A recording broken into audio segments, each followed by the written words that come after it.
ಯಾಕುಂದೆಂದು ತುಷಾರಹಾರಧವಳ ಯಾ ಶುಭ್ರವಸ್ತ್ರಾವೃತ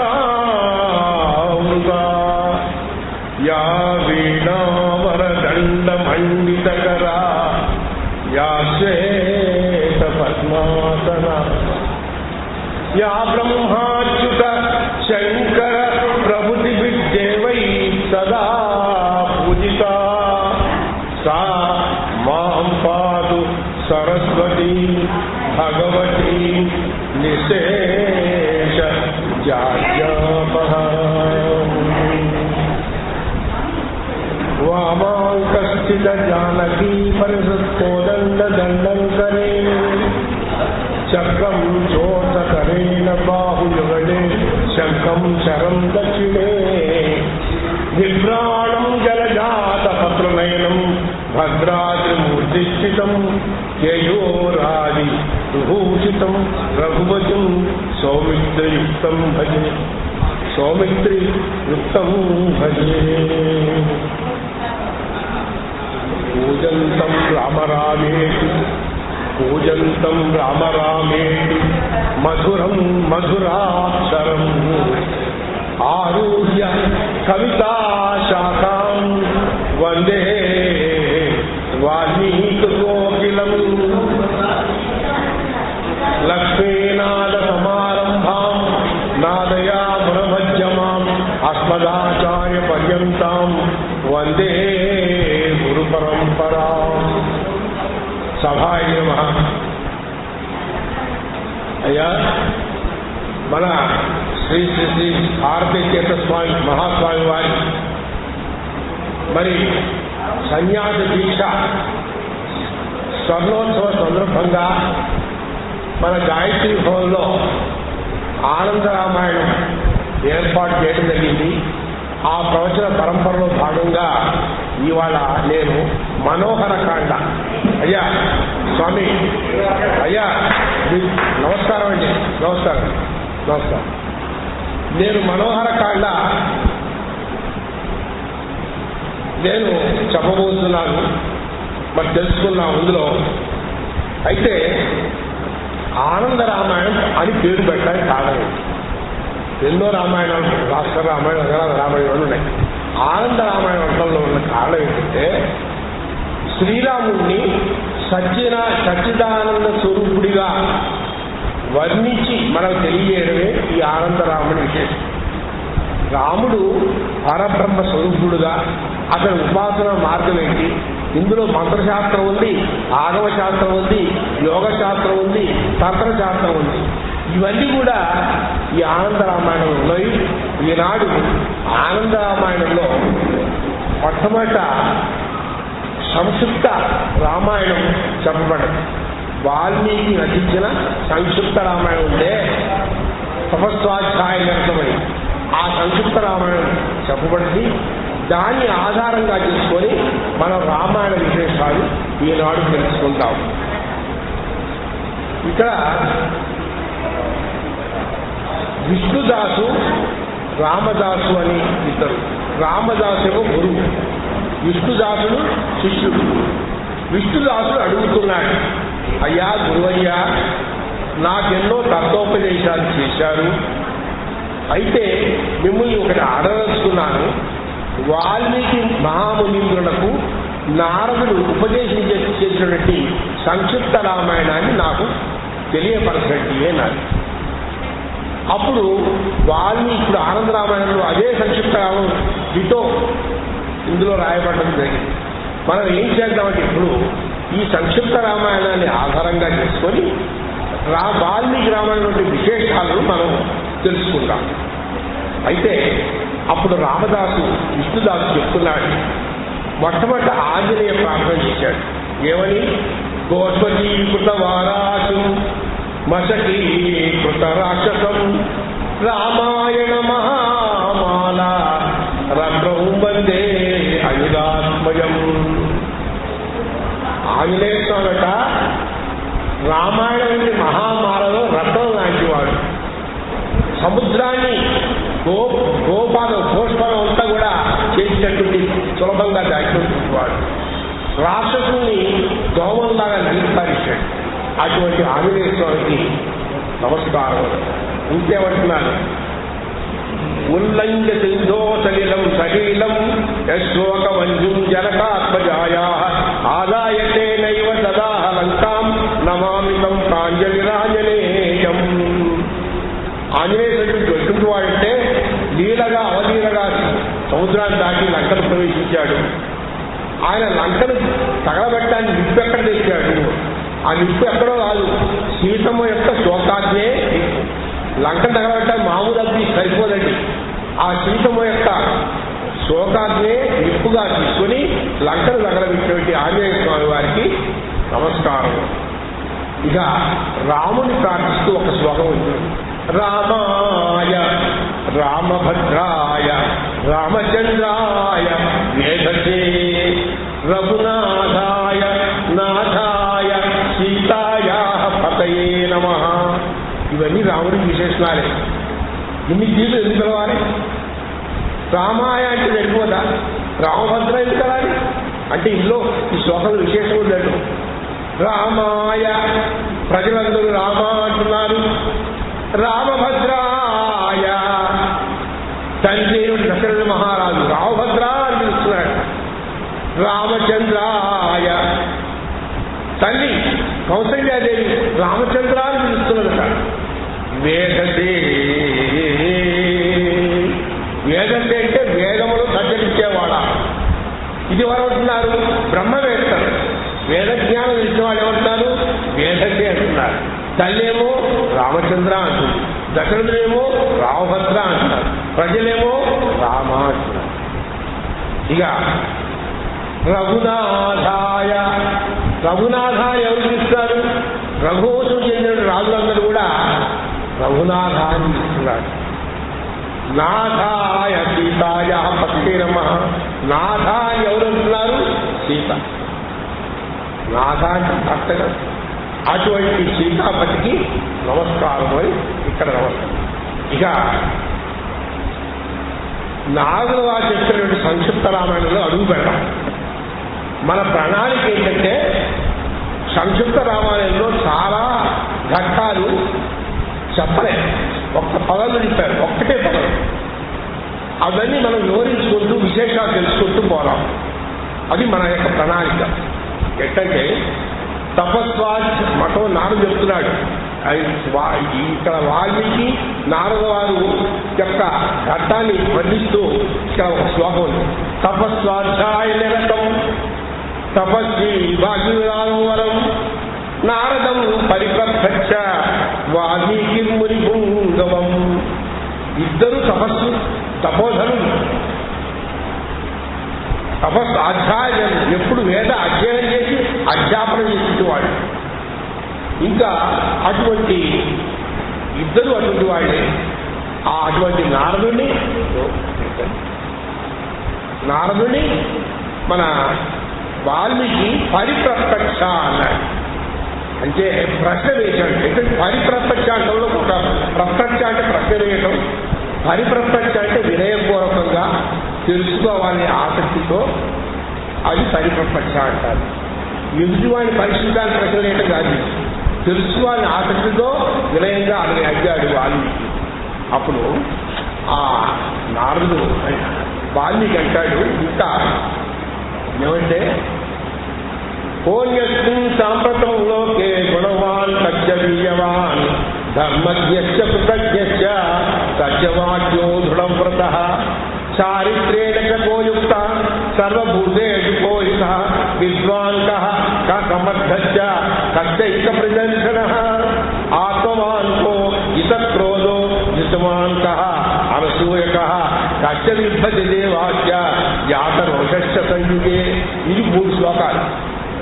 ఈ 3 శ్లోకాలలో వాల్మీకి ఏమడిగాడంటే, అయ్యా నారద మునీంద్ర, ఇప్పుడు ఈ కాలంలో ప్రస్తుతం ఈ 16 గుణాలు గలవాడు ఉన్నాడా? ఏ గుణాలు? యస్మిన్ సాంప్రతంలోకే, సాంప్రతం అంటే ఇప్పుడు ఉన్నాడా? ఎట్లాగంటే గుణవాన్ మంచి గుణాలు గలవాడు, వీర్యవాన్ పరాక్రమంతుడు, ధర్మజ్ఞ ధర్మం గలవాడు, కృతజ్ఞుడు, సత్యవాక్య పరిపాలన గలవాడు, దృఢ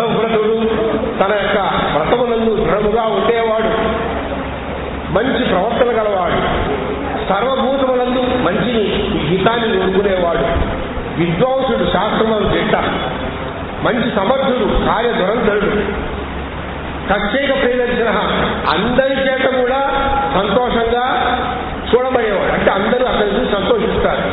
అటువంటి వాడు ఆత్మజ్ఞానం గలవాడు, జితక్రోధ, క్రోధాన్ని జయించిన వాడు, ద్యుతిమాన్, ప్రకాశవంతుడు, అనసూయక, అసూయ లేనివాడు, కష్ట విధ్వంసి దేవాచ, ఎవరిని చూస్తే దేవతలు కూడా భయపడతాడో అటువంటి వాడు ఉన్నాడా అయ్యా. ఇది అందరికీ తెలుసు, ఈ 16 గుణాలు అడిగారు తెలుసు, కానీ ఇందులోని అంతరార్థం మనం తెలుసుకోవాలి. ఏమిటి అంతరార్థం? ఈ 16 గుణాలు విష్ణు సహస్రనామం చేయండి. విష్ణు సహస్రనామంలో ఈ 16 గుణాలు కూడా ఉన్నాయి.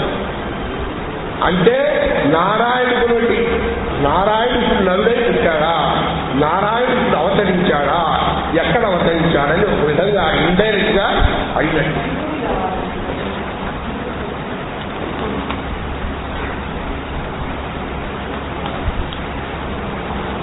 అంటే అప్పుడు నారద వారు ఈ 16 గుణాలే కాదండి, ఇంకా 49 గుణాలు ఎక్కువ చెప్పాడు. మొత్తం వెనక్కి ఎంత ఎన్ని గుణాలంటే 65 గుణాలు చెప్పారు. చాలా శ్లోకాలు ఉన్నాయి, అవి చదువుకుంటూ పోతే మనకు కుదరదు. అయితే ఇవన్నీ భగవంతుని యొక్క సంబంధించిన గుణాలే, విష్ణు సహస్రనామం చెప్పబడిన గుణాలే ఉన్నాయి. కాబట్టి ఈ ఆనంద రామాయణం రాముడు మామూలు మనిషి కాడు, పరబ్రహ్మ స్వరూపుడు, ఆ సచ్చిదానంద స్వరూపుడు తెలుస్తుంది ఆనంద రామాయణం. అయితే నాగవారు అన్నారు, అయ్యా వాల్మీకులింద్రా, ఇన్ని గుణాలు ఒకరిలో ఉండడం కష్టమయ్యా, అటువంటి వాడు ఎవరు లేడు. కానీ ఈనాడు మాత్రం అయోధ్యలో ఇక్ష్వాకు వంశంలో జన్మించిన రాముడు ఒకడున్నాడు అని చెప్పడం జరిగింది. ఆ విధంగా రామాయణం కథ సంక్షిప్తంగా నారద వారు చెప్పడం జరిగింది. అయితే ఇక్కడ కొన్ని కథలు చూద్దాం. ఈ సంక్షిప్త రామాయణంలో రాముని యొక్క జననం చెప్పబడలేదు. రాముడు యజ్ఞగుండంలోంచి మరి యజ్ఞ పురుషుడు రావడం, పాయసం ఇవ్వటం, పంచి పెట్టడం, రాముడి యొక్క జననం ఇవన్నీ లేవు. దాన్ని ఒక్క వాక్యం తెలుసుకోవాలి సంస్కృత రామాయణం. ఏమిటది? ఇక్ష్వాకు ప్రభవో రామ నడితే ఇక్ష్వాకు వంశంలో రాముడు పుట్టాడు అని ఒక్క వాక్యం. దానివల్ల మనం ఏమర్థం చేసుకోవాలి? రామ జన్మ వృత్తాంతాన్ని కూడా మనం తెలుసుకోవాలి. తర్వాత విశ్వామిత్రుడి దగ్గర ధనుర్విద్యను నేర్చుకున్నట్టు కానీ యాగ సంరక్షణ చేసినట్టు అని లేదండి. దాన్ని ఒక చిన్న వాక్యంతో చెప్పాడు. ఇది మన పరిశీలిస్తే తెలిసిందన్నమాట. ఏంటది? ధనుర్వేదక నిశ్చిత అన్నాడు. ఏమన్నాడు? ధనుర్వేదక నిశ్చిత అంటే ధనుర్వేదం నేర్చుకొని అటువంటి నిష్ట కలవాడు, అంటే ధనుర్వేదం విశ్వామిత్రుడిగా నేర్చుకున్నాడు అని మనకు సంక్షిప్తంగా చెప్పాడు. ఇంకా మహావీర్య అనే పదంతో కాటకి సంహారం, సుబాహుని సంహారం, మారుచిని ఎక్కడో పడేయటం, ఇవన్నీ కూడా మహావీర అంటంలో మనకు చెప్పబడ్డది. ఇక సీతా కళ్యాణ ఘట్టం లేదండి. సంక్షిప్త రామాయణంలో సీతా కళ్యాణ ఘట్టం లేదు. శ్రీమాన్ అన్నాడు. శ్రీ అదే ఏ పదం సూచిస్తుంది? మనం పరిశీలిస్తున్నాం అనమాట ఈ సంక్షిప్త రామాయణాన్ని. శ్రీమాన్ అంటే వల్ల స్త్రీతో కూడుకున్నవాడు, అంటే సీతతో కళ్యాణం జరిగింది అని మనం అనుకోవాలి. ఈ విధంగా చిన్న చిన్న పదాల చేత రాముని యొక్క వృత్తాంతాన్ని, రాముని యొక్క గుణాన్ని తెలుపుతున్నారు మొట్టమొదట నారదుడు వాల్మీకి సంక్షిప్త రామాయణం. ఇక ధర్మ ఇంకొక 2 పదాలు ఉన్నాయి. ధర్మజ్ఞశ్చ కృతజ్ఞశ్చ సత్యసంధత్యాలు కూడా ఉన్నాయి. ధర్మజ్ఞశ్చ సత్యసంధత్యాలు 2 పదాలు. రాముడు ధర్మము సత్యము రెండింటిని పట్టుకొని అయనం రామాయణం ప్రయాణం సాగింది. ధర్మము సత్యం ఎట్లా మనం దాన్ని నిరూపించాలి కదా. ధర్మం ఏంటి? జ్యేష్ఠుడైన వాడు సింహాసనం ఎక్కాలి, సత్యమేంటి? దశరథుడు కైకేయికి వరాలిచ్చాడు, ఆమె కోరింది. భరతుడికి పట్టాభిషేకం చేయాలి, రాముడు వనవాసం పంపించాలి. కాబట్టి ఈ రెండింటి పాలించాక ఎట్లా అంటే ఎవరు ఎన్ని చెప్పినా కూడా వనవాసానికి పోయాడండి. రేపు ఆ పట్టాభిషేకం ఉన్నా కూడా ఆ పట్టాభిషేకం లేదురా, మరి కైకేయి వరాలు అడిగిందని కైకేయి ఇస్తే ఆయనకు వెళ్ళిపోయాడు. కాబట్టి సత్యసంధుడు. మరి ధర్మజుడు ఎట్లయ్యాడు? ఈయన క్షత్రియ ధర్మం ప్రకారం అడవులలో రాక్షస సంహారం చేశాడు. తర్వాత 14 ఏళ్ల వనవాసం తర్వాత మళ్ళీ తన జ్యేష్ఠుడు కాబట్టి మళ్ళీ రాజ్యభారం పోశాడు. ఈ విధంగా రెండింటినీ పాలించిన వాడు రాముడు. ఈ తగ్గిమా పాత్రలు దశరథుడు ఆయన ధర్మాన్ని వదిలిపెట్టి సత్యాన్ని వదిలిపెట్టి ధర్మాన్ని పట్టుకున్నాడు. కైకేయికి మాట ఇచ్చాను, కోరి తీసుకుని నన్ను మూలం కూర్చోబెట్టి నువ్వు పరిపాలిస్తున్నాడు. కైకేయేమో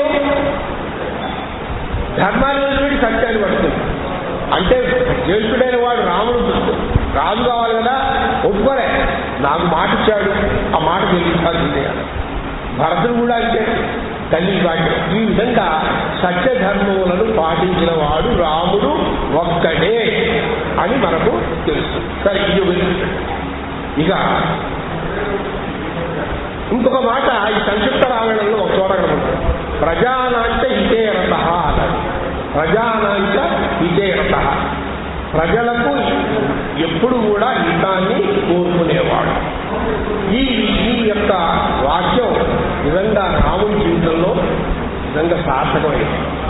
ఒకసారి అయోధ్య ప్రజల్ని సభలో కూర్చోబెట్టి ఆ దశరథుడు అంటాడు, ప్రజలారా, నేను ముసలివాడయ్యాను, నా కొడుకు యుక్త వయసు వచ్చింది, వాణ్ణి యువరాజ్య పట్టాభిషేకం చేసి రాజుగా చేసి నేను విశ్రాంతి తీసుకోవాలని అనుకుంటున్నాను అన్నాడు.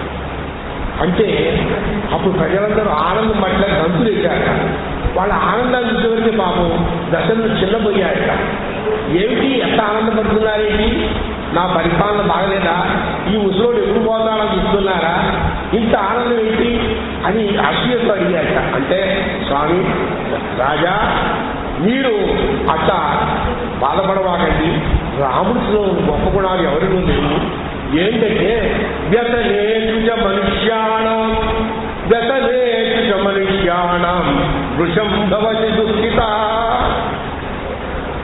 ఉత్సవేషు సర్వేషు విజయేవ పరిదుష్యతి. వ్యసనేషు మనుష్యాణం, ప్రజలకు దుఃఖం కలిగినప్పుడట వృషం భవతి దుఃఖిత, వీళ్ళ కంటే ఎక్కువ దుఃఖపడతాట. ప్రజల దుఃఖాన్ని చూసి ప్రజల కంటే ఎక్కువ దుఃఖపడతాయట.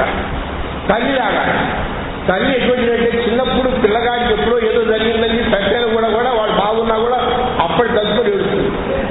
అట్లా తల్లిలాగా దుఃఖిస్తాట. అట్లా ఉత్సవేషు సర్వేషు విజయేవ పరిదుష్యతి, ప్రజల యొక్క ఉత్సవాలు, వినోదాలు, సంతోషాలు చూసి తండ్రిలాగా సంతోషపడతాడు. దుఃఖమేమో తల్లిలాగా, సంతోషం తండ్రిలాగా. తండ్రి అనాథాశ్రమంలో ఉన్నా కూడా, ఏరా నాయన బాగున్నావా, నాకేమైంది, నా పిల్లలు అమెరికాలో ఉన్నారు, వీడేమో వృద్ధాశ్రమంలో ఉన్నాడు, అయినా వాడు ఏడవడండి. పిల్లగాళ్ళ యొక్క సుఖాన్ని చూసి వీడు సంతోషపడతాడు. అట్లా ప్రజల యొక్క దుఃఖాన్ని ఉంటాడని చెప్పి ఈ శ్లోకం ద్వారా ప్రజానాంచ హితేరత అనే వాక్యం మనకు అర్థం. తర్వాత ఇంకొక విషయం, లక్ష్మణుడు శ్రీరాముని అనుగమించాడు అని చెప్తూ సంక్షిప్త రామాయణం ఒకే ఒక మాట ఉందండి.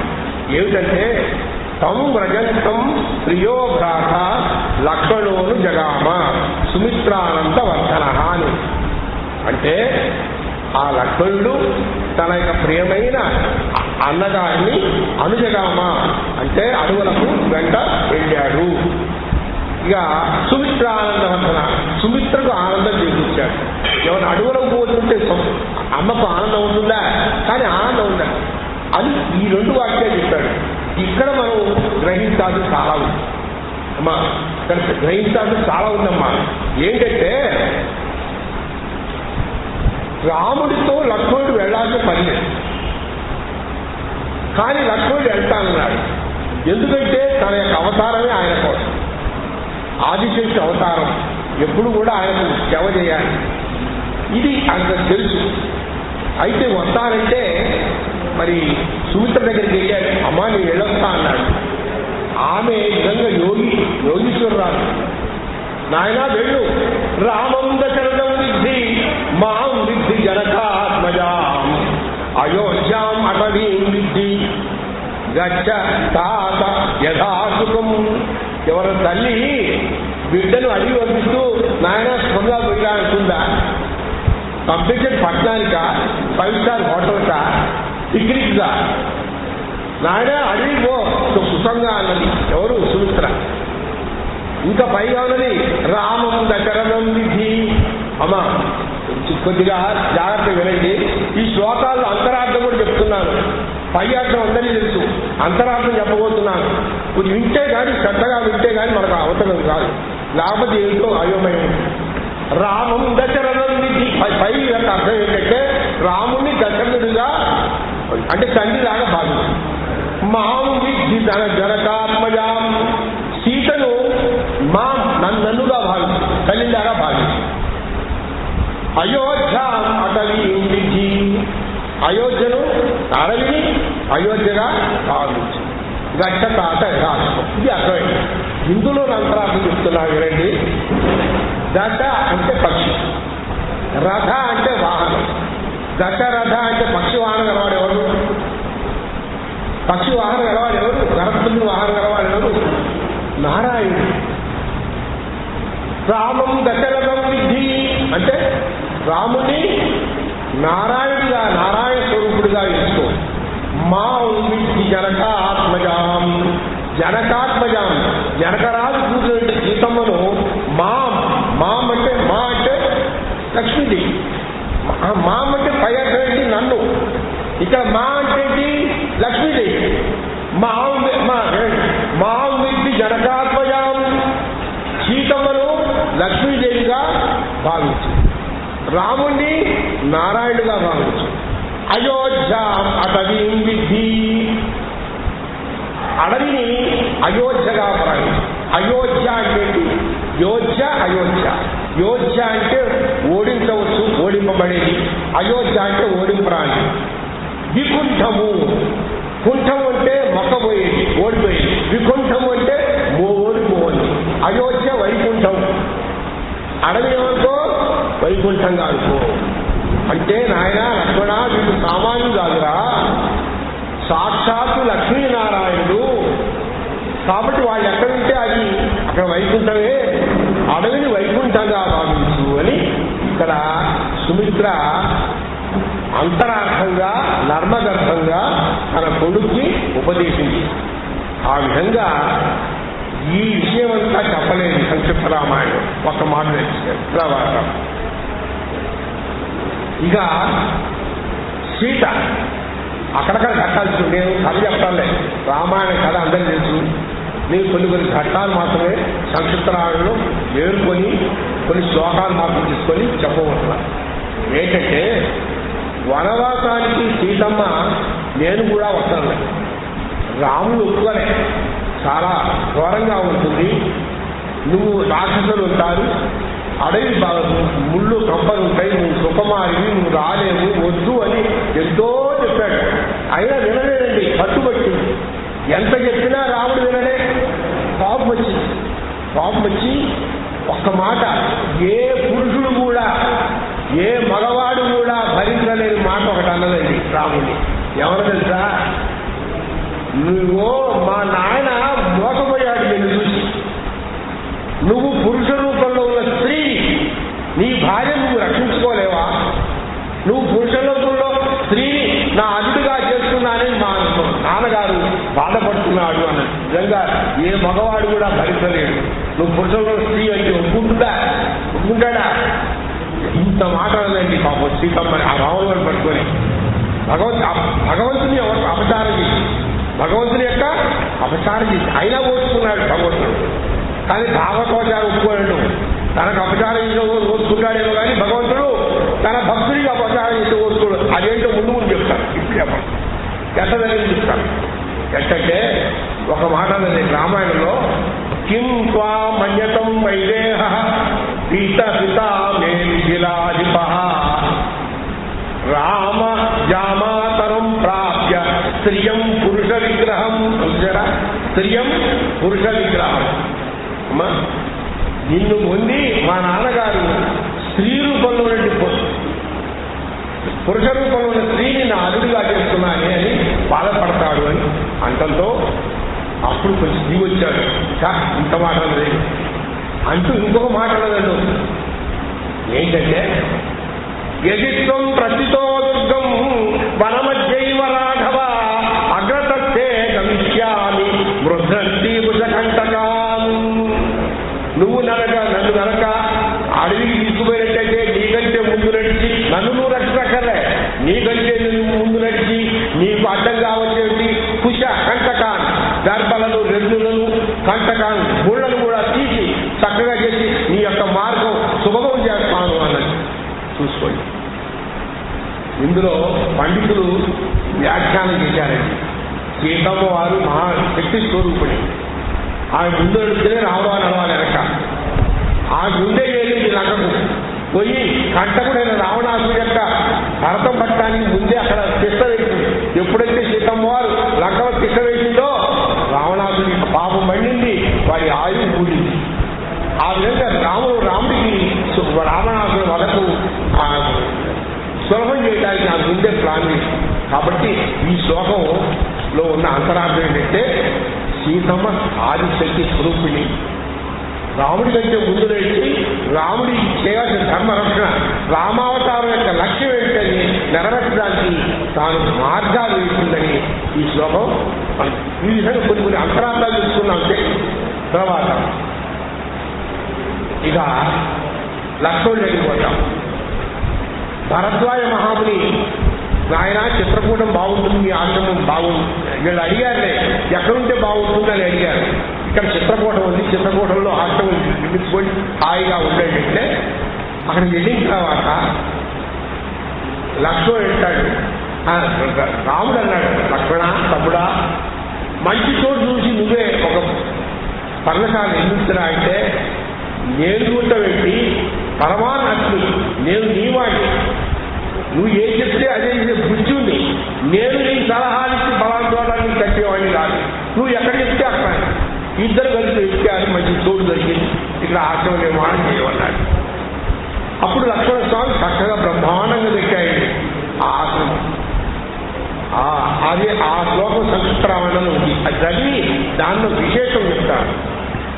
చిత్రకూటమనుప్రాప్య, చిత్రకూటాన్ని చేరి భరద్వాజ శాసనాతు, భరద్వాజ యొక్క శాసనం చేత ఆజ్ఞ చేత రమ్యమావతకం కృత్వా, ఒక చక్కటి పర్ణశాల నిర్మించి రమమాణ వనేత్రయ, ఆ వనంలో ఇద్దరు ముగ్గురు కూడా రమమాణ అంటే ఆనందంగా ఉన్నారు. ఎట్లా దేవగంధర్వ సంకాశ, దేవగంధర్వులాగా ఉన్నారు ఆ ముగ్గురు కూడా. తత్ర న్యవతం సుఖం, అక్కడ సుఖంగా ఉన్నారట. ఇది సంక్షిప్త రామాయణం చెప్పడం. దీన్ని బట్టి మనం ఏం చేయాలి, రామాయణంలో ఉన్న విశేషాలని తెలుసుకున్నాం. ఏంటంటే ఈ ఆశ్రమాన్ని చూసిన తర్వాత రాముడు ఎక్కడ నేను ఆనందపడ్డాడు. నాయన తమ్ముడా దగ్గర తీసుకొని నా కోసం ఇంత సేవ చేస్తున్నావా, ఇంత సేవ చేస్తున్నావా, అవసరం వచ్చి సలహాలు ఇస్తావు, నాకు ఏంటో నీ చెప్పకముందే, నా నోట్లోంచి రాకముందే నాకేం కావాలో తెలుసుకుని చేస్తున్నావు. నిజంగా నువ్వు నాకు ఎట్లున్నావంటే నువ్వు నాకు తమ్ముళ్ళలాగా లేవురా అన్నాడు. తమ్ముళ్ళ లేకపోతే ఎట్లున్నాను అంటే, ఒక తండ్రి తన పిల్లగాడికి ముందే వాడికి కావాల్సిన ఏర్పాట్లు ఏం కావాలో వాడు అడగకముందే తెలుస్తూ, వాడి పట్ల శ్రద్ధ చూపిస్తూ, వాడికి మంచి అవసరమైనప్పుడు మంచి మాటలు చెప్తూ, వాడి ధర్మ మార్గంలో ప్రవర్తింపజేస్తూ, ఎట్లయితే తండ్రి కొడుకును ఏ విధంగా అయితే సంరక్షిస్తుంటాడో అట్లా నువ్వు నమ్ముతున్నావు. నువ్వు తమ్ముడు కావు, నువ్వు నా తండ్రికి అన్నాడు. ఇంతకంటే ప్రశంస అక్కర్లేదు. లక్ష్మణ స్వామి అనుకున్నాడు, రామలక్ష్మణుడు నాకు అన్నదమ్ములంటే అట్లుండాలి. తమ్ముడిని కొడుకులాగా చూసుకోవాలి. తమ్ముడు ఏమో అన్నలు ఏమిటంగా తల్లి కావాలంటే తల్లిలాగా చూసుకోవాలి. అది రామాయణం మనకు నేర్పుతున్నది. అదే నేను చెప్పిన మాటలే శ్లోకం నిజంగా నేను కల్పించి చెప్తారేమో పెట్టామని మీరు అనుకోవచ్చు.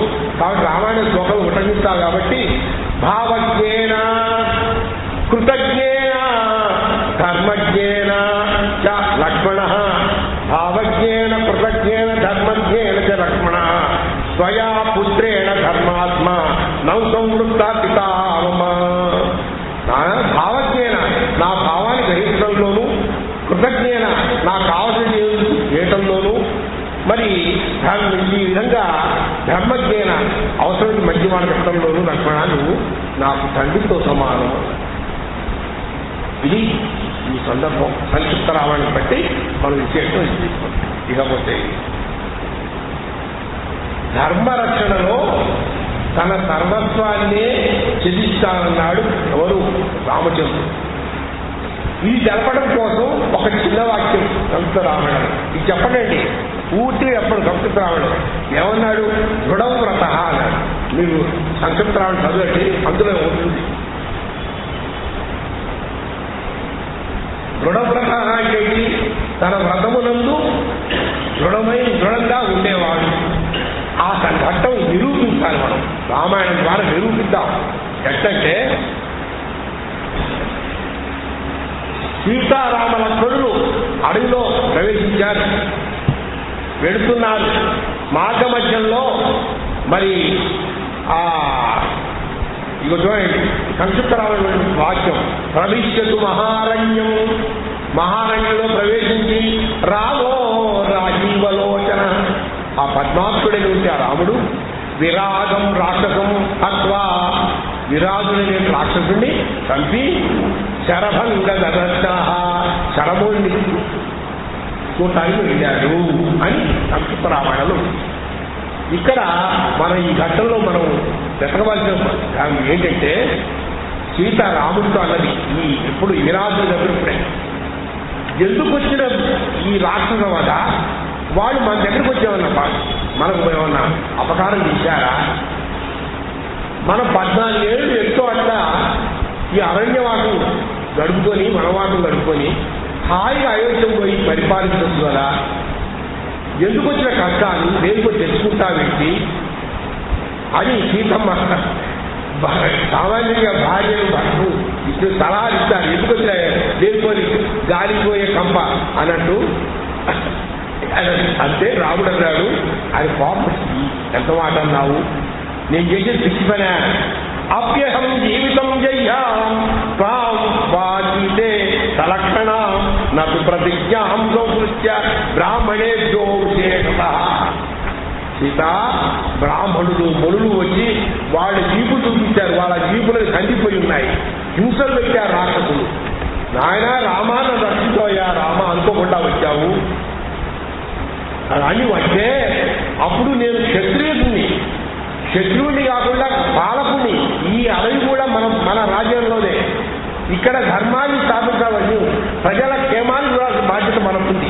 వీళ్ళ రక్షణ బాధ్యత కూడా మనకుంది. కాబట్టి వాళ్ళు మాట ఇచ్చారు, నేను తప్పకుండా రక్షిస్తాను, మీకు రాక్షస బాధ లేకుండా చేస్తాను అన్నాను. అవసరమైతే అత్యహం జీవితం జయ్యాం, నా జీవితాన్నే వదిలిపెడతా. ఈ ధర్మ రక్షణలో, ఈ శిష్ట రక్షణలో, వీళ్ళ రక్షించడంలో నా అవసరం నా జీవితాన్ని వదిలిపెడతా. ఇంకా నన్నే కాదు తాం వాచితే అవసరమైతే నిన్ను కూడా వదిలిపెడతాను అన్నట్టు వదిలిపెట్టాడు. చివరికి ప్రజలు ఎవడో నిందించాడని సీతను వదిలిపెట్టాడు. సలక్షణం లక్ష్మణుని కూడా వదిలిపెడతాడు. ఇంకా సీతను వదిలిపెట్టి వెళ్ళడం ఉన్నాడేమో కానీ లక్ష్మణుని వదిలిపెట్టి రాముల వారు ఎక్కడా లేడు. ఆయన లక్ష్మణుని కూడా వదిలిపెడతాను. కానీ వాళ్ళకి ఇచ్చిన ప్రతిజ్ఞను మాత్రం వదిలిపెట్టడం అన్నారు. కాబట్టి ఇక్కడ రాముడి యొక్క ఆ దృఢమైన వ్రతం ఉంటుంది. ఇది మన ప్రజా పరిపాలనకు ఉంటే బాగుంటుంది. ప్రజల కోసం వాళ్ళు తాము అవసరమైతే కష్టాలు వెనకటి నాయకత్వం వస్తుండే. స్వాతంత్రం రాకముందు స్వాతంత్రం కోసం పోరాడిన అందరూ కూడా వాళ్ళ జీవితాలు బలంగా పెట్టుకున్న వాళ్ళు ఉన్నారు. ఇప్పటి నాయకులు అందరికీ ఇంకా బలం కలిసి వాళ్ళ బుద్ధులు నింపుకుంటున్నారు. అటువంటి నాయకత్వం వాళ్ళు ఎన్నాళ్ళకు వస్తుందో వాళ్ళ భారతదేశానికి అని మనం ఎదుర్కోవాల్సిన పరిస్థితి ఏర్పడ్డది. కాబట్టి రాముని రామరాజ్యం వచ్చినట్టయితే తప్పకుండా అటువంటి గుణాలు గల వాళ్ళు వస్తారేమో చూద్దాం. ఇక ఇంకొక విషయం ఇక్కడ నాయకుడు నేర్చుకోవాల్సి ఏంటంటే, తాపసులు వచ్చి రామ మమ్మల్ని రక్షించు, మాకు బాధలు పెడుతున్నారని ఇందా చెప్పానే, అప్పుడు రాముడు సిగ్గుపడ్డాట. సిగ్గుపట్టం ఎందుకండి? అయ్యా మీరు మమ్మల్ని ప్రార్థన చేయడం ఏంటి, మీరు మా దగ్గరకు వచ్చి చెప్పుకోవడం ఏంటి, మేమే మీ దగ్గరకు వచ్చి తెలుసుకోవాలి. ప్రజల కష్టాలను ప్రజల వద్దకు పోయి నాయకుడు తెలుసుకోవాలి. అట్లాంటి నేను ఇన్నాళ్ళ బట్టి తెలుసుకోలేని నీకు రాలేకపోయానే. నిజంగా కైకేయి ఎంత మంచి పని చేసింది, నన్ను రావడంలో నన్ను అడవులో పంపించి ఎంత ఉపకారం చేసింది కైకేయిని. తన పిల్లతల్లిని చాలా పెట్టుకున్నాట, లేకపోతే నాకు ఎట్లా తెలిసేది నీ సంగతి అనుకొని అన్నాడు. ప్రసీదంతు భవతో, అయ్యా మీరందరూ కూడా ప్రసీదంతు, నా పట్ల ప్రసన్నులుగా కరుణ చూపండి. ఇంకా హిరీరేషామాతులా, నాకు సిద్ధవుతున్నది, మీరు ఇట్లా ప్రార్థిస్తుంటే నేను సిగ్గుపడుతున్నాను. కిం కరోమికి మయా, నేనేం చేయాలో చెప్పండి, ఆజ్ఞాపించండి, ప్రార్థించవాలండి, ఏం చేయాలో చెప్పండి. వ్యాహృతం ద్విజ సన్నిధవు, మీ ద్విజులు బ్రాహ్మణోత్తములు మీ సన్నిధిన మీరు మోకరిని అందుతున్నారు, ఏం చేయమంటారు చెప్పండి అని అట్లా అడిగాడు. రాముడు యొక్క సుగుణ సంపత్తి అటువంటి ఆ విధంగా ఉంటే నాయకులు ఉంటే ఈనాడు దేశం ఎట్లా ఉంటుందో మనం ఆలోచించాలి. ఇక ఇంకొక విషయాన్ని పడ్డాం ఏంటంటే శూర్పణఖ వృత్తాంతం. అయ్యా శూర్పణఖకు కొంచెం పరాస్కారం అయ్యండి, రాములకు తక్కువ కాదు వీళ్ళిద్దరు. ఓ చోట ఎంత పరిహాసం ఆడారు. ఒకటి పరస్త్రీతో పరిహాసం ఆడితే పరమాత్మునికైనా ప్రమాదం తప్పదు. ఎట్లా అంటే పాపం శూర్పణఖ వచ్చింది, రాముడు చూసింది, మోహించింది. రామ ఎంత బాగున్నావు, నీ జనస్థానానికి నేను అధినాయకుని, నా పేరు శూర్పణఖ, నేను మోహించాడు, నన్ను చేపట్టు అని అడిగింది. అప్పుడు రాముడు అన్నాడు, చెప్పించానా పక్కన ఎవరున్నా చూడు, నా భార్య సీత, నీవు చూసుకొని నిన్నెట్లా పెళ్ళాడని చెప్పు, నన్ను పెళ్ళాడికి నీకు కవతి పూరు ఉంటుంది, నీకు సుఖం ఉండదు, పొద్దు పొట్టాడు మీద రావడమే కవతి పూరు చూడు, ఎర్రగా బుర్రగా అక్కడ కూర్చున్నాడు, ఆ బండ మీద తలగా కూర్చున్నాడు వాడు. పాపం భార్య కూడా పక్కన లేదు, ఒంటరిగా పాపం ఫీల్ అవుతున్నాడు. అసలు పట్టుకుంటే నీకు ఉపయోగపడతానని మాట్లాడాడు రాముడు. ఏం చెప్పాలి, పరమాత్ముడైనా కూడా ఆ స్త్రీతో ఆ మాట ఏదో కుదరదు, నేను ఏకపక్షి వద్దుని పో అని అంటే వెళ్ళిపోతుంది. కానీ రుచిపడతాడు. లక్ష్మణ స్వామి అమ్మ ఈ అన్నగారు ఎంత పని చేశాడు, లక్ష్మణ స్వామి ఇంకొంచెం వచ్చింది. నిజంగా మీ అన్నయ్య మాట్లాడాడు, మీ అన్నయ్య నల్లగున్నాడు, నువ్వు ఎర్రబుర్ర పొరగున్నావు, నువ్వు నాకు కావాలని అయోమయంగా చూశాడు. లక్ష్మణ నాకు దిక్కు చూసి రాముడు గురువుగా చూశాడు.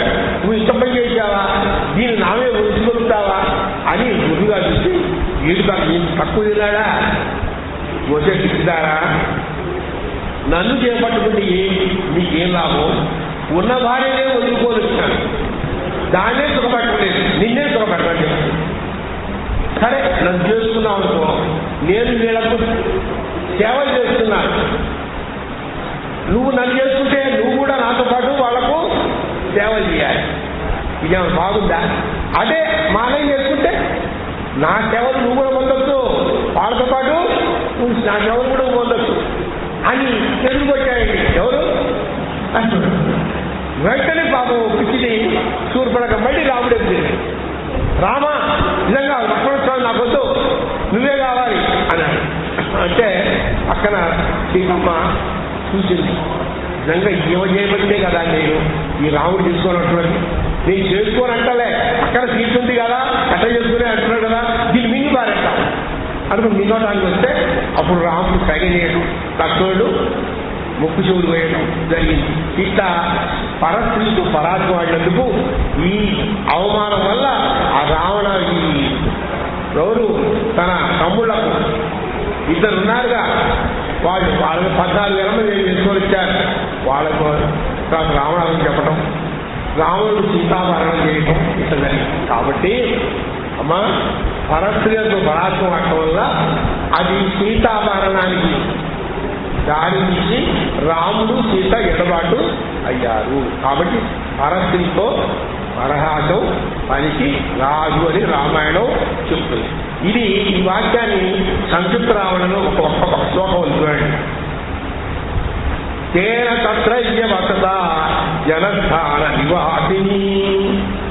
అక్కడ జనస్థానంలో నివసించేటటువంటి ఆ శూర్పణకును విరూపిత శూర్పణకు విరూపం చేశాడు. అంటే విరూపం అంటే ముక్కు చెవులు కోసి అందవిహీనంగా చేశారు. రాక్షసి కామరూపిణి అని శ్లోకం ఉంది. ఇవన్నీ కూడా నేను చెప్పిన విశేషాలన్నీ కూడా సంక్షిప్త రామాయణంలో లేవు. ఆమెను విరూపం చేశారు అని సంక్షిప్త రామాయణంలో ఉన్నది. సరే, ఈ ఘట్టాన్ని వదిలిపెడదాం. నేను ఇందాక ఒక మాట చెప్పాను, భగవంతుడికి అపరాధం చేసినా కూడా భరిస్తాడేమో భగవంతుడు, కానీ భాగవతుడికి భక్తుడికి అపరాధం చేస్తే సహించడు. ఆ భక్తుడికి భాగవత అపరాధం చేసింది సీత. ఎట్లా చేసింది చూడండి. మారీచుడు బంగారు వేడి రూపంలో వచ్చాడు. బంగారు వేడి రూపంలో వస్తే కావాలన్నది తేవడానికి పోయాడు, కొట్టాడు. వాడు పోతూ వాడు మిమిక్రీ చేశాడు. హా సీత, హా లక్ష్మణ అన్నాడు. ఇంకేముంది, రాముడికి ఆపద వచ్చింది, నన్ను నిన్ను చదువుకుంటున్నాడు, నువ్వు వెళ్ళు లక్ష్మణ అన్నది. లక్ష్మణ అదేటమ్మా రాముడికి ఆపద రావడం టీచరు రాక్షస మాయ, వద్దు నా మాటలు, నిన్ను రక్షణ కోసం నన్ను ఉంచాడమ్మా, నువ్వు నేను లేకపోతే నీకు నాకు ఆపద వస్తే నన్ను పక్కలేడు అన్నా అని ఎంత ఇచ్చిన ఉప్పునండి. ఆఖరికి ఒక పెద్ద మాట ఉన్నదండి. ఆ మాట ఇస్తే నిజంగా చెవులో చీతం పోసినట్టుంది, చెవులో బల్లాలు పోసినట్టుంది లక్ష్మణ స్వామికి. ఏమిటంటే, సుదుష్టత్వం వనే రామం ఏకం ఏకో నగచ్చతి మమ హేతో ప్రతిష్టన్న ప్రయుక్తో భర్తేనవా. సుదుష్టత్వం, నువ్వు పరమ దుర్మార్గుడి లక్ష్మణ. వనే రామం, వనంలో నుండి ఏకం ఒంటరిగా ఉన్న రాముణ్ణి ఏకోలుగా చేసి అనుసరించి వచ్చావు. ఎందుకోసం? నువ్వు తక్కువడి కాదు, మమ హేతో, నా కోసం వచ్చావు. నీ ప్లాను తక్కువడి కాదు. ఒక తమ్ముడేమో రాజ్యం కాజేశాడు, ఇంకో తమ్ముడేమో వాడి భార్యనే కాజేయడానికి వచ్చాడు. ఏ అన్నదప్పులయ్యాడు. అందుకు ఎంత పెద్ద మాట అంటే నిజంగా ఆ మహానుభావుడు ఎక్కడ కట్టుకున్నాడు ఆ లక్ష్మణ స్వామి. తల్లి కంటే కనీసం నేను నజానామి ఏది కేయూరం, ఏది చూడలేదు కేయూరం కానీ నేను నూపురా చూశానన్నాడు పాపం. రాముడు నాయన ఈ వదిలేనా ఈ నగ చూడమంటే ఏదండి మొదటి శ్లోకం, ఏది ఈ మందిరాలు మాత్రం నిత్యం పాదాలు వందన, ఎల్లప్పుడూ కూడా పాదాలను చేయడం వల్ల ఆ నూపురాజు కానీ సజ్మాయి నాటలో ఉన్నాడు. అటువంటి మహానుభావుడు, అటువంటి వాడిని పట్టుకొని ఇంత భాగవత అపరాధం చేసిందంటే నిజంగా దాని ఫలితం ఉంటుంది. ఏమని ఉపయోగించింది? రాముడికి తన భర్తకు దూరం అయిపోయింది. అదే లక్ష్మణుడు ఉంటే సీతాపహరణం జరగకపోయింది. ఆ తర్వాత తను కూడా నిందపడ్డాడు. ఒకటి నిందిస్తే తను కూడా నిందపడ్డాడు. చివరికి రాముడు సీతను దగ్గర వచ్చినా కూడా రావణాపురం జరిగింది, రావణాపురం సంహారం జరిగింది, సీతమ్మ వచ్చింది. ఇంకా తలగా ఉంటూ కూర్చున్నాడు. ఈమె ఇన్నాళ్ళ బట్టి ఇక్కడ ఉన్నది, ప్రజలు ఏమనుకుంటారు అని అంటుంటే, నాకు నవ్వుతుంటే అగ్ని ప్రవేశం చేయాలి. కాబట్టి ఒకరిని నిందించకూడదు. అతను నిందిస్తే మనం కూడా ఎప్పుడో ఆ ఫలితం అనుభవిస్తాం. అదే సంక్షిప్త రామాయణంలో దీని గురించి ఉందండి ఒక మాట. తేన మయాదినాం దూరం అపవాజ్య నృపాత్మజా జహార భార్యాం రామస్య బుద్ధం భక్తా జటాయుధం. మాయావి రావణాసురుడు ఇద్దరిని రావణాసురుడు దూరంగా పంపి సీత వెతుకెళ్ళాడు అని అంతే. ఎక్కడ? సంక్షిప్త రామాయణం. దీన్ని బట్టి మనం ఇదంతా మనం చెప్పుకోవాల్సి వస్తుంది. కాబట్టి మనం ఈ సంక్షిప్త రామాయణ ఆధారించుకొని వాల్మీకి రామాయణంలో విశేషాలు తెలుసుకుంటున్నాం. తర్వాత ఇక్కడ పెద్దలు ఒక వ్యాఖ్యానం చేశారండి, చాలా గొప్ప వ్యాఖ్యానం. సీత ఎక్కడైనా అంత మహానుభావురాలు, అటువంటి మహానుభావుడు లక్ష్మణుడు పట్టుకుని మరిన్ని పట్టుకున్నట్టు అంటారా? ఇందులో ఏదో ఉన్నది అని ఆలోచిస్తారు. ఏమిటైతే ఆమె శక్తి స్వరూపుడే. రాముడితో అన్నది నీకంటే ముందు పోయి కంటకాలను శుభ్రం చేసి నీకు మార్గం శుభ్రం చేస్తానన్నది. మరి ముందు పోవాలంటే తన లంకలో ప్రవేశించాలి. లంకలో ప్రవేశించాలంటే రావణాసుడు పాపం పండాలి. రావణాసుడు పాపం పండాలంటే తను అపహరించాలి. తను అపహరించాలంటే జీవితం ఉండకూడదు. కాబట్టి ఇతన్ని ఎక్కడే సరే ఏమైనా సరే ఇక్కడి నుంచి దూరంగా ప్రయత్నం చేయాలి అని అన్నది పెద్దలు వ్యాఖ్యానించారు. జరా సరే, అది వదిలిపెట్టండి. ఇదంతా భగవద్గీతలో భాగం. ఈ పరిశుద్ధులు పలకటంలో ఒక లీల. ఇదివరకు భగవంతుడి రాముడిని అన్నా కూడా మా నాన్న స్త్రీ రూపంలో పురుష రూపంలో వేసి ఉన్నట్టు స్త్రీని కట్టుకున్నాడు, మా నాన్న అదుగా చేస్తున్నాడు అని ఎట్లయితే అన్నదో ఇక్కడ కూడా ఈ మాట కూడా ఒక భగవద్గీత ఈ కార్యక్రమం కోసం, నాంది కోసం ఇట్లా వాడబడ్డదని ఆధ్యాత్మిక రామాయణం కూడా చెప్పండి. ఆధ్యాత్మిక రామాయణం ఇదంతా ఈ ఆనంద రామాయణానికి ప్రాతిపదిక ఆధ్యాత్మిక రామాయణం. తర్వాత ఇది వదిలిపెడదాం ఈ సంగతి. ఇక రాముడు ఎటువంటి వాడంటే సర్వభూత హితేయర్త అని చెప్పాడు. అన్ని పక్షులను ప్రాణులను మంచిగా చూసేవాడు. ఆఖరి జటాయుడు కూడా తన భార్య రక్షించడం కోసం అసూలు బాధ్యుడి జటాయువు తన తండ్రికి ఏ విధంగా దశజన కర్మలు చేశాడో, ఉత్తర క్రియ చేశాడో ఆ విధంగా చేసి దానికి ఉత్తమ గట్టిగా చెప్పాడు. అది ఇక్కడ చెప్పబడ్డది చూడండి. ఎట్లంటే రాజా దశరథ శ్రీమాన్ యథా మమ మహాయశ పూజనీయాచ మాన్యస్య సదాయం పతగేశ్వర. నా తండ్రి దశరథుడు ఎటువంటి పూజనీయుడో ఈ పతగేశ్వరుడు, ఈ పక్షిరాజు కూడా అటువంటి వాడు. మయాత్వం సమనజ్ఞాతో గచ్చలోకానరుత్తమాన్ బుధరాజ మహాసత్వ సంస్కృత మహావ్రజ. ఓ రుద్రరాజా, నువ్వు ఉత్తమ లోకాలకు వెళ్ళు అని చెప్పి రాముడు స్వయంగా తండ్రికి ఉత్తర క్రియలు చేయలేని అవకాశం దొరకలేదు. కానీ తండ్రి తర్వాత తండ్రిలాగా ప్రేమించిన జటాయువు మాత్రం ఉత్తర క్రియ చేయడానికి అవకాశం వచ్చింది. అట్లా సంతృప్తి పడ్డాడు. పాపం, నేను నా తండ్రి ఉత్తర క్రియ చేయలేని లోపం నాకు ఈనాడు తీసినట్టుగా అనిపిస్తుంది. నువ్వు పక్షిరాజా, నువ్వు తప్పకుండా ఉత్తమ లోకాలకు వెళ్ళాలి ఎలా చెప్పి ఆ విధంగా కొన్ని ఘట్టాలు మనకు హృదయాన్ని ద్రవింపజేస్తాయి. పక్షుల పట్ల కూడా ఇస్తున్నాడు. ఇక రామసుగ్రీవుల మైత్రి గురించి చెప్తూ సంక్షిప్త రామాయణంలో ఒక శ్లోకం నాకు కనపడదు. ఏంటంటే సుగ్రీవశ్చాపి తత్సర్వం శృత్వా రామశ్చ వానర చకార సఖ్యం రామేణ పీతశ్చైవ అగ్నిసాక్షికం. అంటే సుగ్రీవునితో రాముడు, వానరుడైన సుగ్రీవుడితో రాముడు అగ్ని సాక్షిగా స్నేహం చేశాడు అని సంక్షిప్త రామాయణంలో శ్లోకం కనపడ్డది.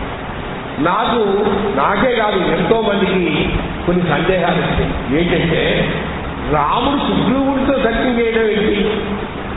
రావణాసుడిని 3 చెరువులు తిప్పలు పెట్టింది. 3 చెరువులు నీళ్లు రాయించిన వాడు ఎవరు?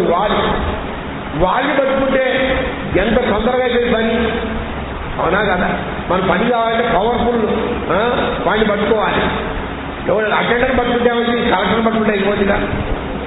అట్లాంటి వాటితో తన భార్యనే తను రక్షించుకోలేక ఎక్కడో ఋషిముఖ పర్వతం సుగ్రీవుడిని పోయి రాముడు సహాయం కోటబెట్టేసి అదే భార్య పట్టుకుంటే ఎంత బాగుండేది అని ఆలోచన. అయితే ఇక్కడ రాముడు చెప్పాడు, ఆధ్యాత్మిక రామాయణంలో ఉంది, సుగ్రీవుడితో కూడా భాస్కర రామాయణం, మన భాస్కర రామాయణం శివాలయంలో చెప్పాను. అందులో ఉంది ఏంటంటే, సుగ్రీవా ఆ శివుడితో అన్నాడు రాముడు స్వయంగా, నీ అన్న నీకంటే బలవంతుడు, నీ అన్నను ఒక అవితే చాలు చేసి పెడతాడు, నిన్ను ఎందుకు కోరాను తెలుసా? ఎందుకంటే వాడిలో అధర్మం ఉంది, నీలో ధర్మం ఉంది.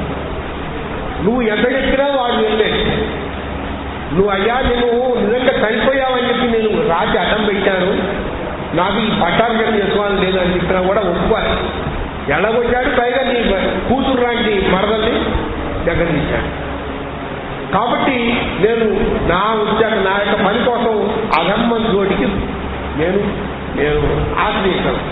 అట్లే ఉత్తముడైన వాడు తన పని సాధించడం కోసం చెడ్డవాడిని ఆశ్రయించకూడదు అని ఒకటి చెప్పాడు. ఇక రెండో విషయం, నా భార్యతో నీకు తెలుసు. ఎట్లా? నేను భార్యను ఎడబాచున్నాను, నువ్వు భార్యను ఎడబాచున్నావు. కాబట్టి నా గురించి బాగా ఆలోచించడం నీకు తెలుసు. ఎట్లా? ఇద్దరం కలిసి నా సహాయం నీకు అవసరం, నీ సహాయం నాకు అవసరం. కాబట్టి ఇద్దరం కలిసినట్టయితే నా పని సానుకూలమైంది. ఇది రెండో విషయం. ఇక మూడో విషయం ఏంటంటే, వారికి నా సహాయం అక్కర్లేదు. నేను పోయి అడిగాను అనుకో, ఎంత పిచ్చోడు పాపం భార్య ఎడవాళ్ళకి ఏంటంటే నా కోసం వచ్చాడు అని చెప్పి నన్ను వాడు చులకనగా చేసి చులకనైపోతాడు. కానీ వాడి దగ్గర పోతుంది. ఇన్ని ఆలోచనలు రామాయణంలో ఉన్నాయండి రాముల వారి యొక్క మనస్సులో. అందుకనే మన ప్రయోజనాల కోసం అధర్మాన్ని, చెడ్డవాడిని, దుర్మార్గుల్ని మనం ఎప్పుడు కూడా ఆశ్రయించకూడదు అని చెప్పడం. ఇదంతా కూడా ఈ సంక్షిప్త రామాయణంలో లేదు. ఆశ్రయించాడు, అగ్ని సాక్షిగా చేశాడు. ఇంకో విషయం అను, ఈ అసలు విషయం చెప్పలే, భాస్కర రామాయణంలో ఉంది. సుగ్రీవుడు సూర్యుడు పుత్రుడు, రాముడు సూర్యవంశీకుడు. వీరిద్దరి కలిగిన వాడు ఆంజనేయుడు సూర్యుని శిష్యుడు. సూర్యుడి దగ్గర నవవ్యాకరణ చేస్తున్నాడు. ఇక ఎవరి సాక్షిగా? అగ్ని సాక్షిగా. అగ్ని సూర్యుడి యొక్క అంశ. అగ్ని అంటే సూర్యుని తెలుస్తుంది కదా. కాబట్టి ఈ నలుగురు కూడా సూర్య సంబంధీకులు. కాబట్టి వీళ్ళ మైత్రి ఎంతో సమం. మనం ఎన్ని రామాయణాలు చదివినా కూడా ఈ విషయాలు మీకు మనకు వాచ్యంగా ఎక్కడ చెప్పరు. పెద్దలు చెప్పినట్టు మాటలు బట్టి నేను చెప్తున్నా కానీ ఇది కూడా నా సొంత వ్యాఖ్యానం కాదు. అందుకని వ్యాఖ్యానం, పెద్దలు చెప్పిన వ్యాఖ్యానం చదవడం అవసరం. ఊరికే కథ చూస్తే సరిపోదు. అందులో ఎంతో లోతు ఉంటుంది. ఆ లోతులు తెలుసుకోవాలి. కథ అందరూ చెప్తారు, కథలోని లోతు ఏంటో తెలుసుకోవాలి. తర్వాత ఇక ఆ విషయం వదిలిపెడదాం. హనుమ ప్రయాణం. హనుమంతుడు సముద్రాన్ని దాటాడు, లంకను చేరాడు, రావణాసుని చంపాడు అని ఒక్క మొక్కలు చేశాడు సంక్షిప్త రామాయణంలో. ఏంటంటే, తతో రుద్రస్య వచనాత్ సంపాతే హనుమాన్ బలి శతయోజన విస్తీర్ణం బప్లువే లవణార్ణవం.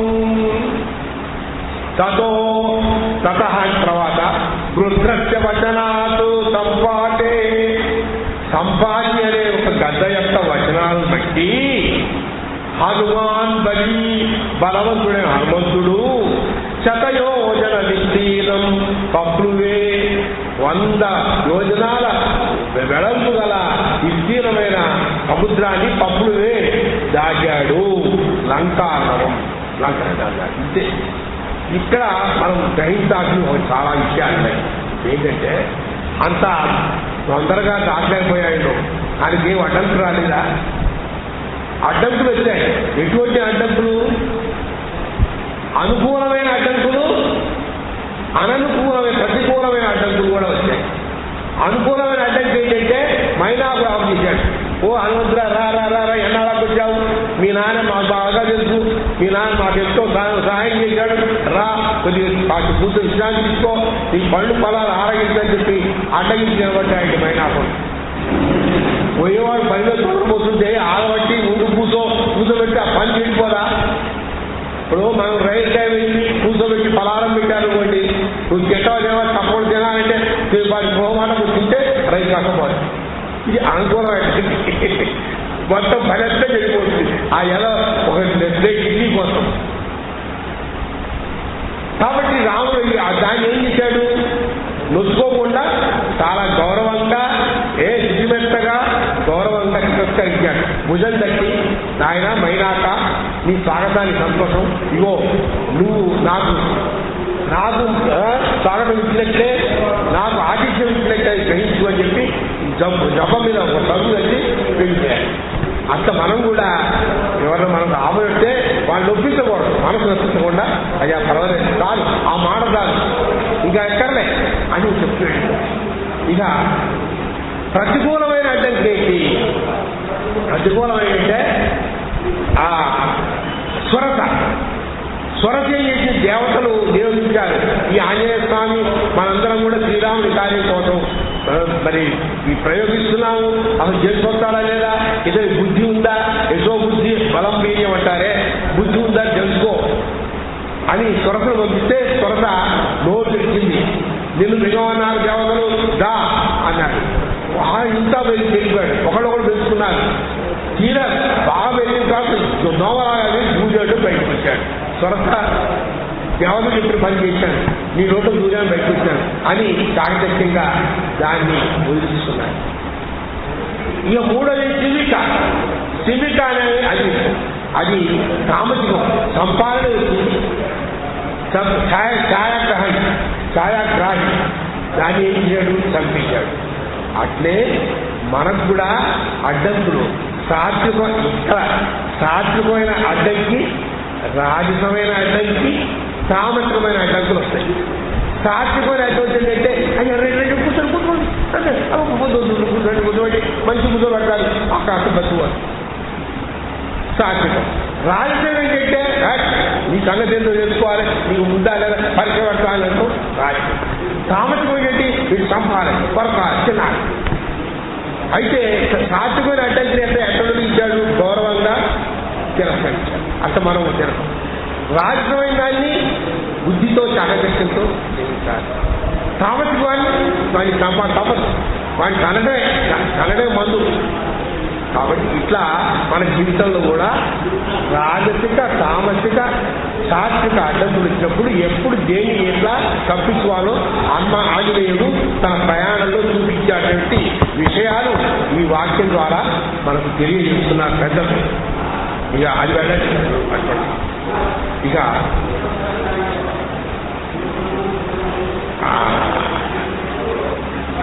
ఆంజనేయ స్వామి సీత దగ్గరికి వచ్చాడు. అమ్మా నేను రాముని దూతను, రామాయణంతో ఇచ్చాడు.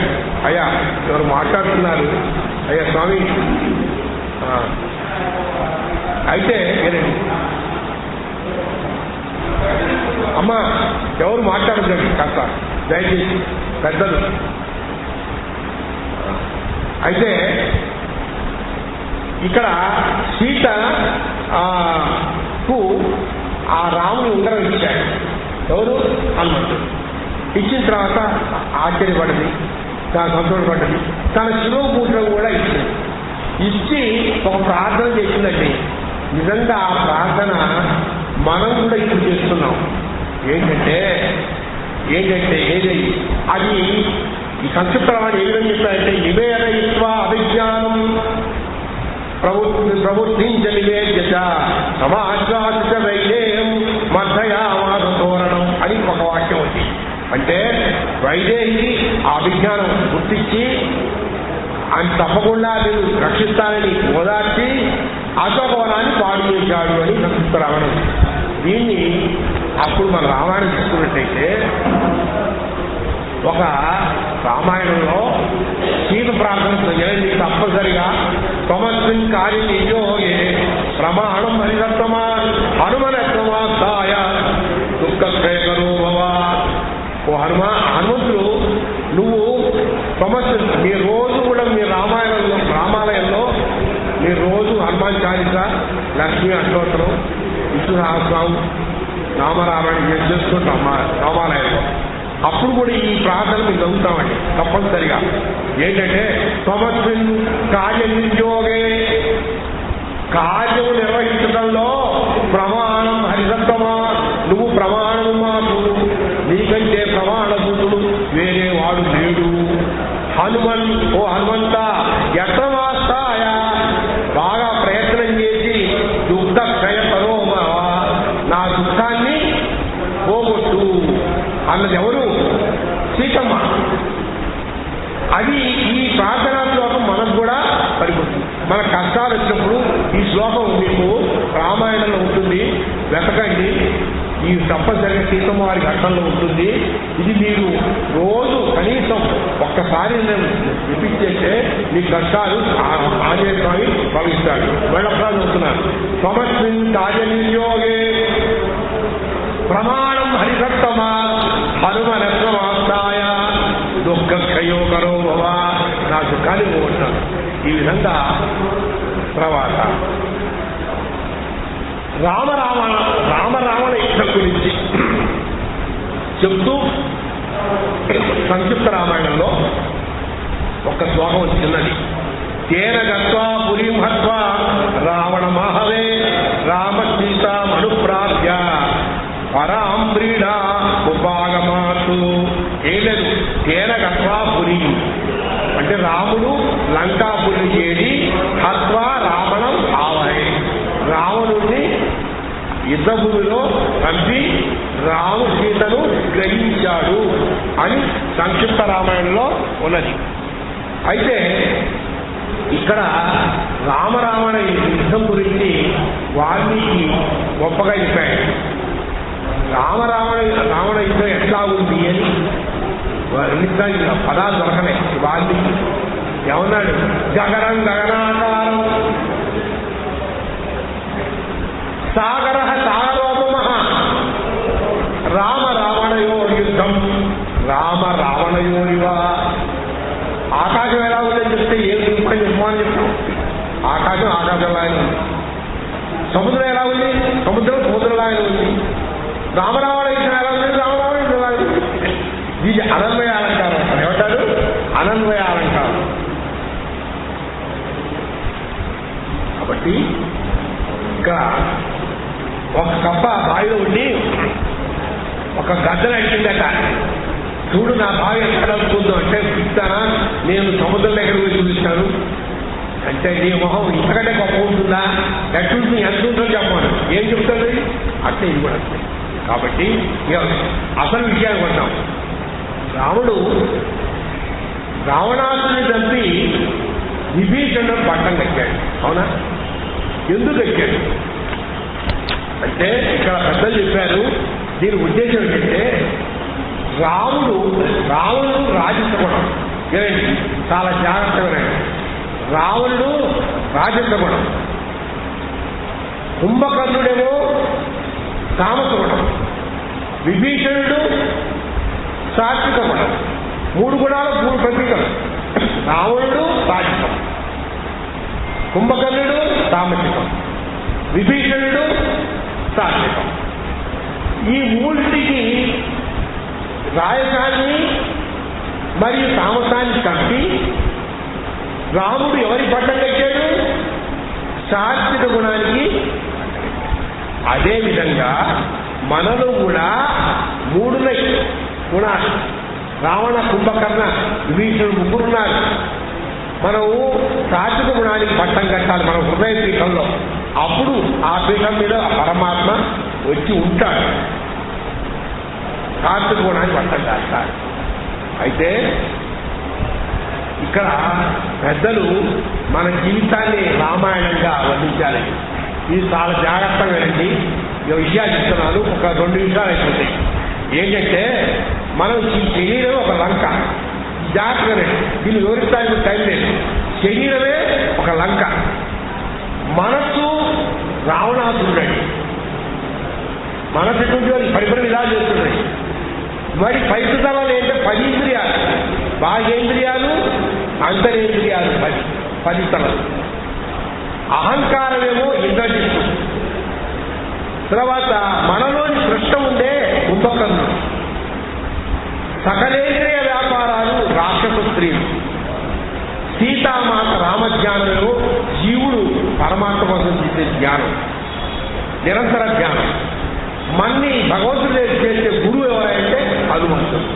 ఈ విధంగా మన జీవితమే మన శరీరంలోనే ఒక రామాయణం నడుస్తున్నది అని పెద్దలు వ్యాఖ్యానించారు. ఈ రామాయణం పరిసమాప్తి జరిగినప్పుడు ఆయన దశవర్ష సహస్రాణి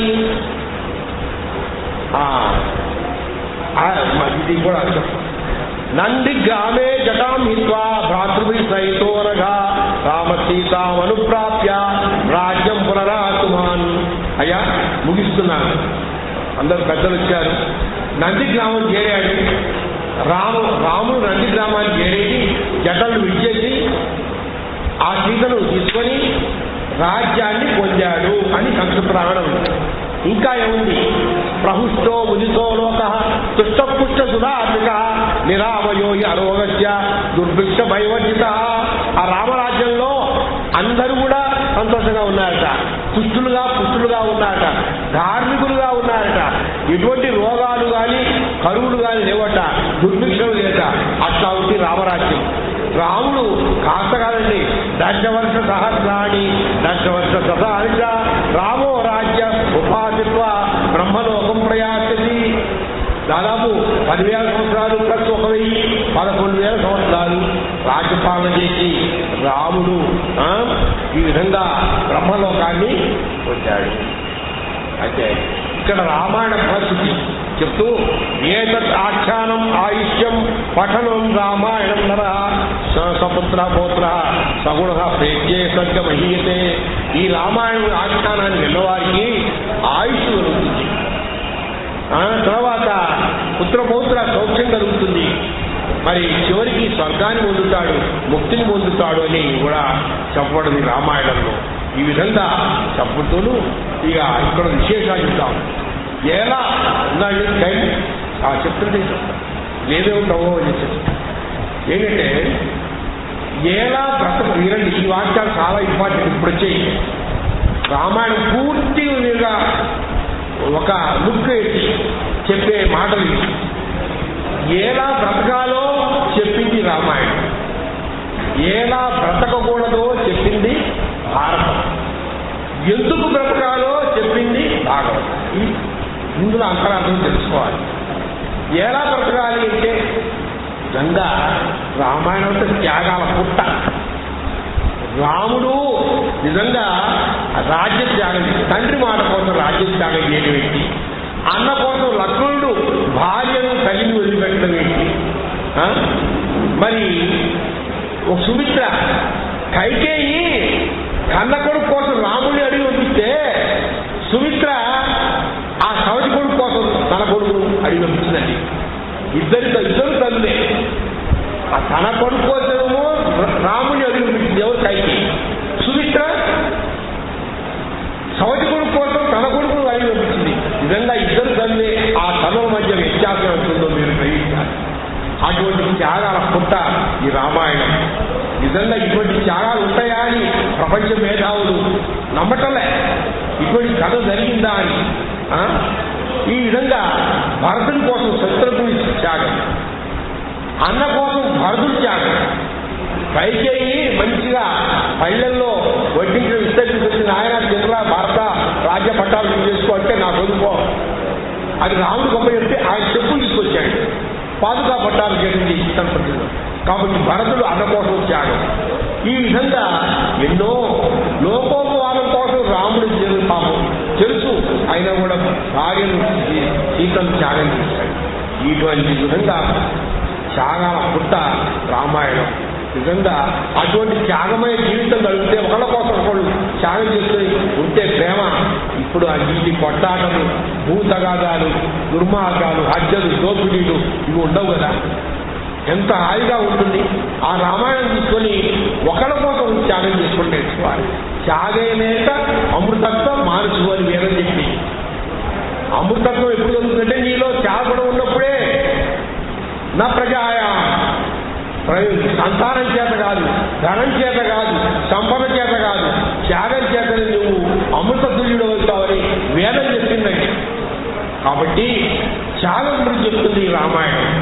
కుటుంబం ఎలా ఉండాలి, పాలకుడు ఎలా ఉండాలి, పాలికుడు ఎలా ఉండాలి చెప్పింది రామాయణం. రామాయణం చదవడం అంటే జీవితాన్ని చదవడమే, మన జీవితాన్ని చదవడమే. కాబట్టి కష్ట సుఖాల సమ్మిళితం రామాయణం. ఇప్పుడు కష్టం వచ్చినప్పుడు కుంగిపోకూడదు. సీతమ్మ అశోక వృక్షం కింద కూర్చొని రావణాసురుని యొక్క రాక్షసుల బాధపడలేక తన జడమే ఉరితాడుగా చేసుకొని చనిపోదామని ఆత్మహత్య చేసుకున్నామని అనుకున్నదమ్మా. అనుకొని పాపం కాని మంచి వెంటనే అనుకున్నది ఏంటంటే కళ్యాణి బతగాజేయం లౌకికో ప్రతిభాతిమా ఏది జీవంతమానందో నరం వర్షగతాలపి. ఎంత చక్కటి మాటండి. ఏంటంటే ఓ కళ్యాణి బతగాడి, లోకంలో వాడుకలో ఒక సామెత ఉందండి. ఏంటంటే ఈ వాడిక నాకెంతో శుభకరంగా ఉంది. జీవించుకున్న మానవులకు 100 ఏళ్లకైనా ఎప్పుడైనా సరే ఒక శోధ జరుగుతుంది. కాబట్టి బతికి ఉంటే ఏ క్షణంలోనైనా ఈ 100 ఏళ్ల జీవితంలో మనం ఈ ఆపదను తొలగించుకోవచ్చు. సత్య ఏముంది. హనుమంతుడు కూడా అంతే. హనుమంతుడు కూడా సీతను కనుగొనలేక ఆత్మహత్య చేసుకుందాం అనుకుంటాడు. ఆయన కూడా అన్నాడు వినాశే బహో దోషా జీవన్ భద్రాన్ని వచ్చది. తను తాను వినాశం చేసుకోవడం చాలా దోషమయ్యా, జీవన్ భద్రాన్ని ఎప్పుడు సరే జీవించడం చాలా గొప్పది, భద్రమైనది అని ఆంజనేయ స్వామి చెప్పాడు, సీతమ్మ వారు చెప్పింది. కాబట్టి మనం కష్టాలకు వెరచి దుఃఖాలకు వెరచి ఆత్మహత్య చేసుకోవడం అనేది మహాపాపం అని రామాయణం చెప్తుంది. ఈ విధంగా తర్వాత ఇంకో విషయం, మన యొక్క రావణాసురుడు రణభూమిలో పడిపోయాడండి. ఒళ్ళంతా బాణాలు, మండోదరి వచ్చింది. భర్తను కావలసిన ఏడుతామన్నా బాణాలు తల గుచ్చుకుంటున్నాయి, రక్తం గారిపోతున్నది. అప్పుడు అన్నది ఆ మండోదరి పక్కన రాముడు చూసి, అయ్యా నా రామా, నా భర్త సాగుకు నువ్వు ముందు తాగడం కాదు, వీడి సాగుకు వీడి ఇంద్రియాలే కారణం, వీడి ఇంద్రియాలే పనిచేసినాయి. ఈ ముల్లోగా చేయిస్తా అని చెప్పి బ్రహ్మకి తపస్సు చేసి తన ఇంద్రియాన్ని అడిచిపెట్టాడు. అవి పగ తీసుకుంటున్నాయి. కన్ను చేతలు కోరింది, కాళ్ళు చేతులు ఆమె అపహరించుకొచ్చాయి. వీడి సాగుకు వీడి ఇంద్రియాలి అని చెప్పి ఒక శ్లోకం చదివే అన్నది. ఏంటంటే ఇంద్రియాణి పురాజిత్వా జితంతే త్రిభువనంత్వయా స్మరద్భి తద్వైరం ఇంద్రియై ఏవ నిశ్చిత. వీడి ఇంద్రియాల చేతనే ఎవరు స్వయంగా బావి అన్నదండి. పాపం రాముడు నీ బట్టలు చంపాయని చెప్పి నాకు సిగ్గుపడుతుంటే, రామా నువ్వు అట్లా అనుకో, మాకు బాధపడవాడు, నా భర్త దగ్గర ఉంది, వీడి ఇంద్రియాలే కారణం అని చెప్పి స్వయంగా భార్య మండోదరి అన్నది. అటువంటి మహానుభావురాలు, అటువంటి మహాపతివర్తం ఉంటుంది. అటువంటి రామాయణం అండి. నిజంగా ఒక్కొక్క పాత్ర ఆ వాల్మీకి మహామీంద్రుడు మన జీవితాన్ని ప్రకటించడానికి ఎంత చక్కటి రామాయణం, ఎలా భద్రాలు చెప్తున్నది రామాయణం. కాబట్టి ఈ రామాయణాన్ని అర్థవంతంగా నన్ను చదివి పఠించి ఆచరించాలని కోరుతూ ఇటువంటి అవకాశం పెద్దలందరినీ కూడా నేను కృతజ్ఞతలు తెలుపుకుంటూ